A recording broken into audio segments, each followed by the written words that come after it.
Money controls your life, not just in the obvious ways, what you can afford, where you live, what you drive, but in ways most people never even stop to question.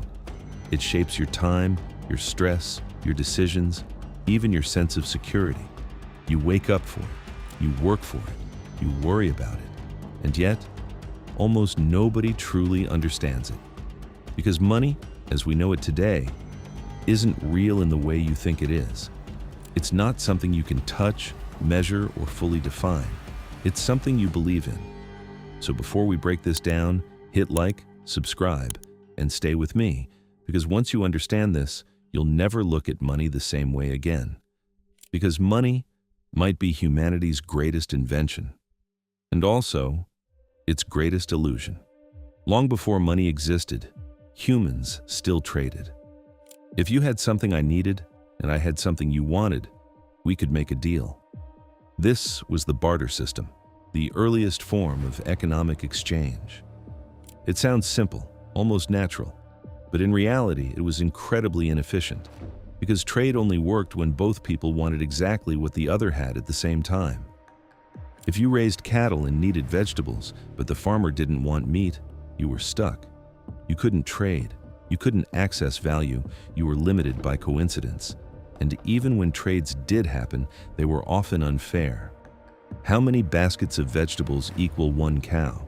How many tools equal a house? There was no standard, no universal measure of value.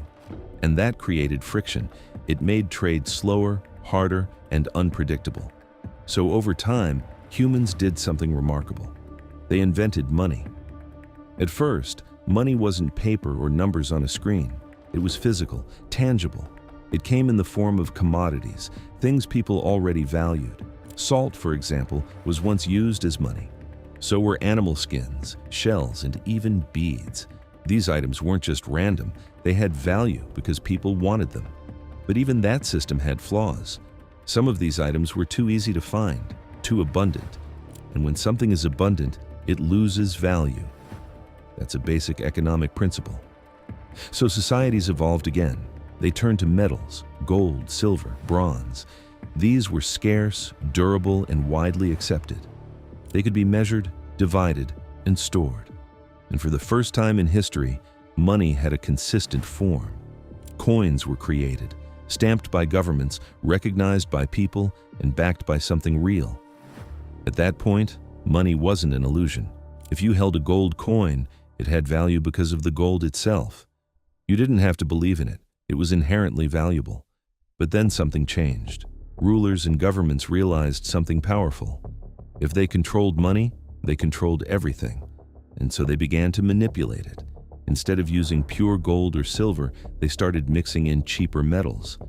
The coins looked the same, but they were worth less. More coins could be produced using the same amount of precious metal. And just like that, the illusion began. Because now, the value of money wasn't based purely on what it was made of. It was based on what people believed it was worth. That shift changed everything. Over time, carrying metal coins became inconvenient, especially for long-distance trade. So people began using paper certificates, I owe us, that represented real money stored somewhere else. You could take a piece of paper to a bank and exchange it for gold or silver. It was a claim, a promise. And as long as people trusted that promise, the system worked. Eventually, something even bigger happened. People stopped redeeming the paper. They stopped asking for the gold. They simply trusted the paper itself. And that's when money became what it is today. Fiat currency. Money that has value not because it's backed by something physical, but because a government declares it has value and people accept that declaration. The word fiat literally means let it be done. In other words, money has value because we say it does. That's it. There is no intrinsic value behind most modern currencies. A banknote costs only a few cents to produce, but it can be worth hundreds or even thousands in purchasing power, not because of what it is, but because of what we believe it is. And that belief is incredibly powerful. Because it allows entire economies to function. It allows trade, investment, growth, and innovation. But it also introduces a new reality. Money can now be created, Not mined, not earned, not discovered, created. In modern economies, money is largely digital. It exists as numbers in bank accounts, transactions in databases, and entries on balance sheets, and most of it is created through one mechanism: debt. When governments spend more than they collect in taxes, they borrow money by issuing bonds. These are I owe us, promises to repay in the future with interest. Banks buy these bonds. Central banks like the Federal Reserve may also buy them as part of monetary policy. When they do, they don't use pre-existing money. They create new money digitally. This increases the money supply. At the same time, commercial banks expand the money supply even further through lending. When you deposit money into a bank, it doesn't just sit there. The bank can lend a portion of it to someone else. That loan becomes new money in circulation. And when that money is deposited again, the cycle continues. This is known as fractional reserve banking. It's one of the main ways modern economies grow, but it also means that most money in existence is created through loans, which means it comes with debt attached. And that creates a system where debt must continue to grow for the system to function smoothly. Now, here's where the illusion becomes more visible. If money can be created, what happens when too much of it is created? The answer is inflation. Inflation is often described as rising prices, but that's just the surface. At its core, inflation is about the declining purchasing power of money. When more money exists relative to goods and services, each unit of money becomes less valuable. You need more of it to buy the same things. And over time, that adds up. This is why things feel more expensive today than they did years ago. It's not just that products have changed, it's that the value of money has changed. And in recent years, this effect has become more noticeable. During the global pandemic, governments and central banks around the world injected massive amounts of money into their economies to prevent collapse.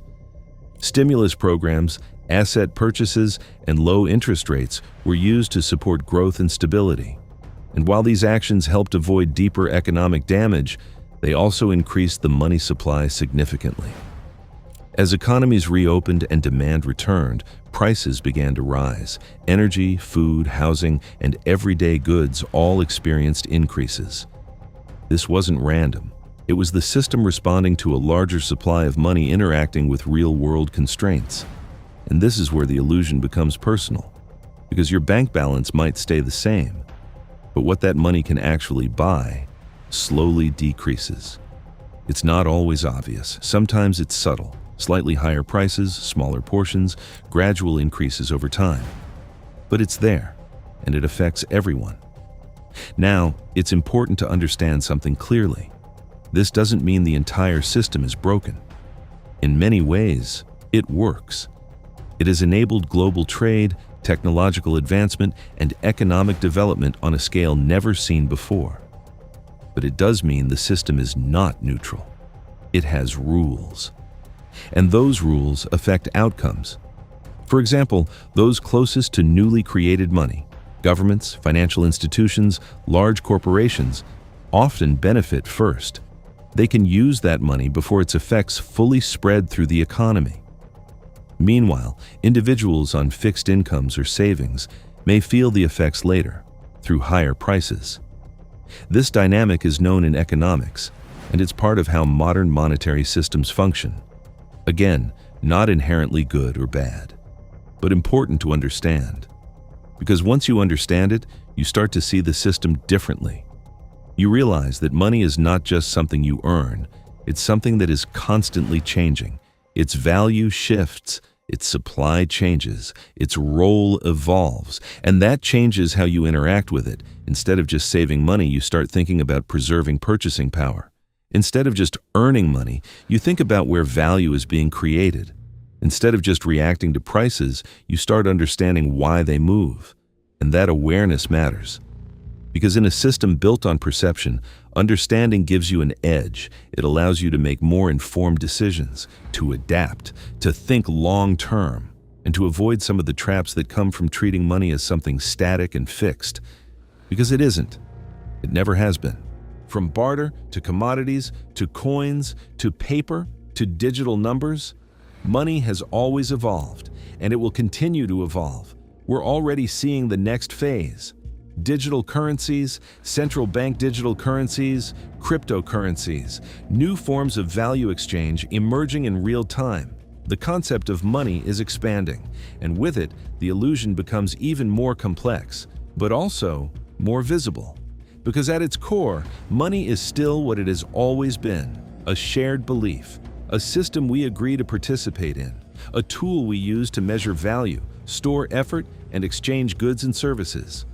It is powerful, but it is not absolute. And once you truly understand that, everything changes. So the next time you check your bank account, receive a payment, or see prices rising, remember this: you're not just dealing with money, you're dealing with an idea that has shaped civilizations, built empires, and transformed the modern world. An idea that only works because we believe in it. And now, you understand the illusion, so if you want to go deeper into how money, power, and systems really work, make sure you subscribe, because this is just the beginning. The more you understand the system, the more control you gain within it. And that is where everything starts to change.